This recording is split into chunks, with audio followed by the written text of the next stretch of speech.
Praise the lord.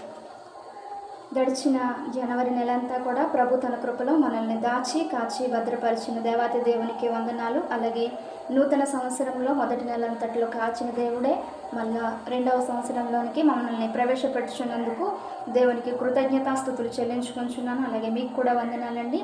ఈ యొక్క నూతన సంవత్సరంలో రెండవ మాసంలో దేవుడు మనతో ఒక వాగ్దానం చేయాలని ఆయన ఆశపడుచున్నారు. ఆయన ఇచ్చే వాగ్దానం ఏంటో చదువుదాం. ఇర్మియా గ్రంథము 31వ అధ్యాయము 3వ వచనం.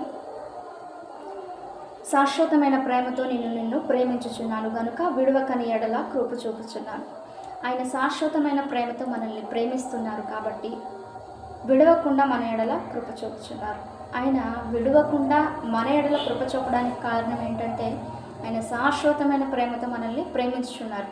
ఆ శాశ్వతమైన ప్రేమను మన ఎడల కనుపరచడానికి కారణం ఏంటంటే మన పితరులైన అబ్రహామునకు ఇచ్చిన వాగ్దానమును బట్టి, అలాగే దావీదుకి ఇచ్చినటువంటి వాగ్దానమును బట్టి, ఆ వాగ్దానమును బట్టి వారి యొక్క తరాలన్నీ కూడా ఆశీర్వదించబడుతున్నాయి. దేవునికి వ్యతిరేకంగా తిరిగిన వారికి ఇచ్చిన వాగ్దానమును బట్టి దేవుడు తన పితరులను బట్టి వారి యొక్క కుటుంబాలన్నింటినీ కూడా కాపాడుతూ, రక్షిస్తూ, తప్పిస్తూ, క్షమిస్తూ, కృప చూపుతూ వచ్చారు. అలాగే మనము కూడా ఆ కృపను, ప్రేమను పొందుకోవడానికి అర్హులుగా దేవుడు మనల్ని వాగ్దానం ద్వారా చేసి ఉన్నారు.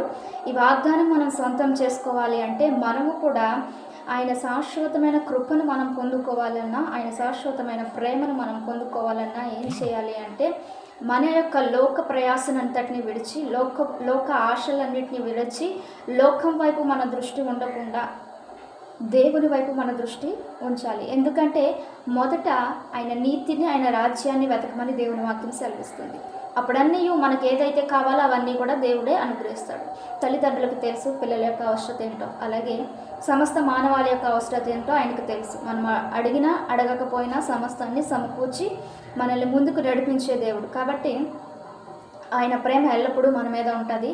ఆ ప్రేమను మనము విడిచిపోకుండా, ఆ కృప మన యొద్ద నుండి దాటిపోకుండా ఉండాలి అంటే మనము ఎప్పటికీ కూడా దేవుని చిత్తానుసారులుగా, ఆయన హృదయానుసారులుగా జీవించాలి.